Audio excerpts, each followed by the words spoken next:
कहते हैं इंसान जिस चीज़ के पीछे पड़ जाता है उसको पाने के लिए वह जद्दोजहद कोशिश भी करता है, और जब उस कोशिश में नाकाम होने लगता है तो वह जल्दबाजी में ख़तरनाक फैसला भी ले लेता है और उसी फैसले के तहत वह काम भी करता है और सफल भी हो जाता है। लेकिन वह अपने आप को वह एकदम सादा और सफ़ेद मानते हुए हमेशा हमेशा के लिए बैठ जाता है। लेकिन पुलिस के हाथ काफ़ी लंबे भी होते हैं। लेकिन जब पुलिस के हाथ इंसान लगता है, अपराधी लगता है, तो उसके भी सोचने के बाद उसके भी जो अंदर की भावनाएं होती हैं वो काँप सी जाती हैं। इसके बाद हमेशा हमेशा के लिए वह इंसान का पूरा परिवार भी तबाह हो जाता है। आज के घटना में सेम ऐसा हुआ। इंसान जर और जोरों के लिए इतना पागल हो गया है इस घटना में, और इस घटना में जो हुआ इसके सुनने के बाद तो आपके तो कलेजे से हिल जाते हैं। आखिर क्या था इस घटना में? इस घटना की आप पूरी सच्चाई जानने के लिए और पूरी कहानी जानने के लिए इस वीडियो को आप लास्ट तक ज़रूर देखिएगा।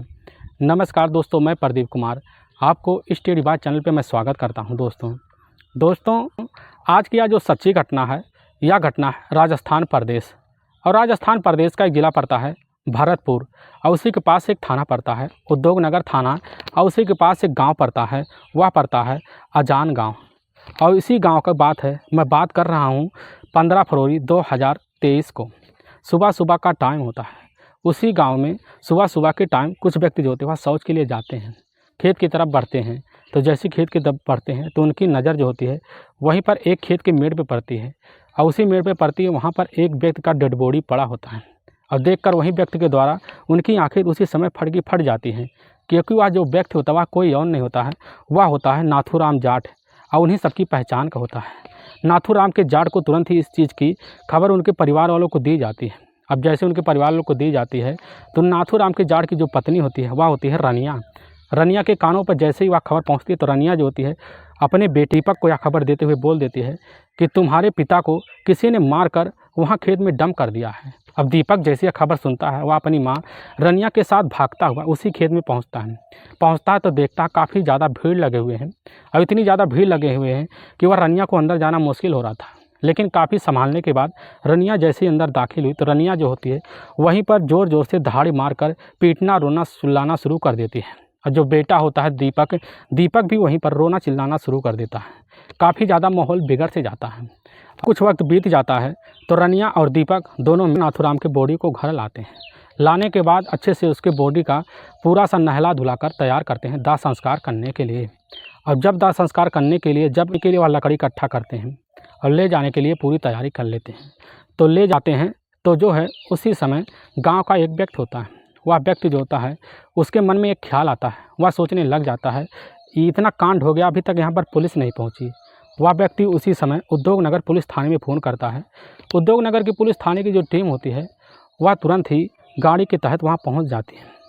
अब वहाँ पहुँचने के बाद रनिया जो होती है और उसका जो बेटा होता है दीपक वहीं पर तुरंत ही दहाड़े मार कर रो रहे थे। लेकिन पुलिस जो होती है उनसे जब सहला भुसला कर जब पूछना शुरू कर देती है, अब रनिया जो होती है उसी समय पुलिस के सामने काफ़ी होश हवास सी खो बैठती है। अब पुलिस जो होती है जब उससे पूछने लग जाती है किस चीज़ की सूचना थाने में अब तक क्यों नहीं गया, तो वह दीपक भी होता है। दीपक वह रोते बिलखते कहने लग जाता है कि साहब हमें अपने पिता का ऐसा कोई लग रहा है कि हमारे पिता के साथ कोई कर्म किया गया है, क्योंकि हमारे पिता के बॉडी पर कोई निशान नहीं है। हमें लग रहा है इनका जो है हार्ट अटैक की वजह से मौत हुई है। अब जो होता है पुलिस उसी समय जब पुलिस उनके बॉडी को लेने लग जाती है तो वहाँ पर रनिया जो होती है बॉडी देने से मना कर देती है। वह कहने लग जाती है कि इनके साथ कोई हादसा नहीं हुआ, बस इनकी हार्ट अटैक की वजह से मौत हुआ है। अब पुलिस जो होती है जब उस बॉडी को लेने के लिए ज़ोर ज़बरदस्ती करने लगती है, पुलिस सोचती है इनके साथ ज़रूर कुछ ना कुछ किया गया है। जब पोस्टमार्टम का रिपोर्ट आएगा तभी तो किस चीज़ का खुलासा होगा कि आखिर उनके साथ हुआ क्या था। रनिया जो कहने लग जाती है कि हम अपने पति को बॉडी को चीर फाड़ होते हुए नहीं देख सकते, ना उनकी बॉडी को कराना चाहते हैं। लेकिन पुलिस की काफ़ी टीम मशक्क़त करती है। कसरत करने के बाद वह जो होती है नाथूराम के जाट के बॉडी को अपने कब्जे में लेती है। लेने के बाद उनके बॉडी को RPL हॉस्पिटल में ही पोस्टमार्टम के लिए भेज देती है। अब जब भेज देती है उनके बॉडी का पोस्टमार्टम का रिपोर्ट इंतज़ार करती है। तो जब इंतज़ार करती है कुछ वक्त बीत जाता है, उनके सामने पोस्टमार्टम का रिपोर्ट आता है। तो उस समय जो होते हैं उद्योगनगर के जो सच्चो होते हैं वह होते हैं महेंद्र कुमार राठी। जब उनके सामने नाथूराम जाट का पोस्टमार्टम रिपोर्ट आता है उससे देखने के बाद उस चौंक से जाते हैं। उस रिपोर्ट में नाथूराम के गले पर एक नीला निशान था, वह काफ़ी दबा हुआ था। नाथूराम को तुरंत विश्वास हो गया है कि इनकी सांस फूलने की वजह से मौत हुई है। अब नाथूराम जाट के उसी समय बॉडी को वह पोस्टमार्टम करने के बाद वह जो है उसी समय वह उसकी पत्नी वह जो होती है वह रनिया को बुलाते हैं। रनिया को बुलाने के बाद जब उससे यह रिपोर्ट दिखाते हैं तो रनिया के होश खो जाते हैं। तो पुलिस को तुरंत ही शंका हो जाता है रनिया का कुछ ना कुछ हाथ है। लेकिन उसका जो बेटा होता है दीपक के भी सुध बुध खो बैठे थे। अब पुलिस उसी समय उसके बॉडी को सामने रखते हुए रनिया और दीपक को अपने कस्टडी में लेती हैं। अब जब कस्टडी में लेती है तो रनिया और दीपक को जब थाने में ले आती है तो उसके रनिया और दीपक के साथ पुलिस जब काफ़ी कड़ाई के साथ पेश आती है तो उसी समय रनिया और दीपक की पसीना छूटना शुरू हो जाती हैं। इसके बाद पुलिस जब इन दोनों से पुलिसिया अंदाज में पूछताछ शुरू कर देती है तो इन दो जो होते हैं पुलिस के सामने टूट जाते हैं। आखिर रनिया जो पुलिस के सामने जो सच्चाई निकालती है इससे सुनने के बाद पुलिस के तो कलेजे फट से गए थे। रनिया बताने लग जाती है कि नाथूराम जाट जो होते हैं नाथूराम जाट की रनिया दूसरी पत्नी होती है और जो दीपक होता है दीपक या पहली पत्नी का बेटा होता है। अब इनकी जो होती है घर गृहस्थी तो काफ़ी अच्छे से चल रही होती है, लेकिन रनिया जो होती है अपनी ज़िंदगी और अपनी जैसी कदम की उम्र जो बिताती है उसी उम्र बिताते वक्त रनिया को जो ज़िंदगी होता है काफ़ी बेहाल से लगने लगता है। रनिया को जो होता है वह उस समय जो नाथूराम जाट शारीरिक सुख नहीं दे पाता था, क्योंकि नाथूराम का जाट का जो उम्र था वह बीतने सा लग रहा था। रनिया अपनी ज़िंदगी में काफ़ी हवास सी रह गई थी और अपनी वह शारीरिक सुख को दूर करने के लिए वह रिश्तेदार में ही पड़ता है यानी कि रनिया का बहन का ही वह छोटा देवर होता है। वह कोई और नहीं होता है वह होता है सुखबीर। अब सुखबीर का घर रनिया के घर काफ़ी आना जाना लगा रहता है। आना जाने की वजह से जो होता है रनिया को भाभी बोलता था। भाभी बोलकर उसे अपनी बातों में उलझा लेता था और धीरे धीरे सुखबीर और रनिया के बीच हंसी मजाक होना शुरू हो गया था। इसी हंसी मजाक के ठिठोले जो है इनका इतना बढ़ गया, इन दोनों का प्रेम प्रसंग चालू हो गया। सुखबीर और रनिया का इस तरह हद बढ़ गया इन दोनों का। एक दिन ऐसा आ गया कि इन दोनों का घर में संबंध बन गया। संबंध का जो सिलसिला होता है आए दिन चलता रहता है। और उधर दीपक जो होता है दीपक अपने पिता की ही बलबूतों पर ऐशो आराम करता, लेकिन दीपक काफ़ी रंगीला मिजाज का था। होता है वह अपनी ज़िंदगी में जितने भी शौक़ होते हैं उनको पूर्ण करने के लिए वह किसी भी हद तक जा सकता था। इसीलिए दीपक अपने ही गांव से कई लोगों से कर्ज ले रखा था और उसी कर्ज लेते लेते उसके ऊपर काफ़ी ज़्यादा कर्ज आ गया था। और वह कर्ज से इतना ज़्यादा परेशान हो गया था कि वह एक दिन अपने पिता से ही ज़मीन बेचने की बात कर देता है। अब जैसे उनके पिता जो होते हैं नाथूराम जाट के पास यह खबर पहुँचती है तो नाथूराम जाट जो होते हैं अपने बेटे दीपक से यह कहते हुए कह देते हैं कि बेटा अभी तुम्हारी उम्र 22 साल है और इसी उम्र में तुम कर्जदार हो गए हो। अगर हम अपनी खेत बेच देंगे तो हमारी ज़िंदगी आगे रहेगी तो हम लोग रहेंगे कहाँ। दीपक जो कहने लग जाता है पिताजी इस खेत को बेचकर हम कहीं अच्छी जगह खेत ले लेंगे और आगे हम तो नौकरी करेंगे ही। लेकिन नाथूराम के जाट के यह जो है मन में बात घुसती ही नहीं। अब इसी वजह से नाथूराम जाट दीपक से यह खेत बेचने के लिए मना कर देते हैं। दीपक इसीलिए अपने पिता नाथूराम जाट से हर बात पे लेकर झगड़े तकरार शुरू कर देता है। अब लेकिन इसी बीच रनिया जो होती है रनिया और वह जो होता है सुखबीर का जो रिश्ता होता है पूरी गांव में पूरी तरह से फैल गया था। अब इस रिश्ते की जो भनक होता है जब जाट के कानों में पहुंचते नाथूराम जाट जो होता है रनिया को वह सुखबीर को अपने घर आने से मना कर देते हैं। तो कुछ दिन तो वक्त बीतता है, सुखबीर घर नहीं आता, लेकिन कुछ वक्त बाद जो होता है सुखबीर मिलने के लिए रनिया से घर आ जाता है। और जब इस चीज़ की भनक जो होता है दोबारा नाथूराम जाट के कानों में पहुंचती है तो नाथूराम जाट काफ़ी गुस्सा हो जाते हैं और इसी बीच को लेकर नाथूराम जाट और रनिया के बीच हर रोज़ झगड़े तकरार होते थे और उनका मिलना रनिया का काफ़ी दुश्वार से हो गया था।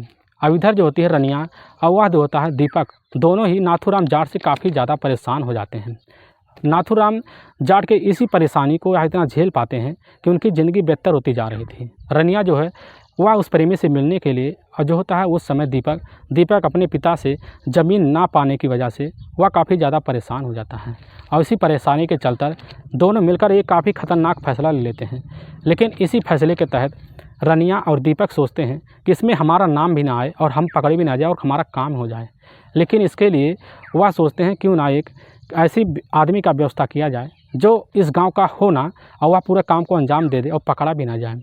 इसीलिए वह उसी समय गांव के एक व्यक्ति को दरा पता पाते हैं कि एक व्यक्ति है जो वह गांव में रहता काफ़ी शातिर मुजरिम है।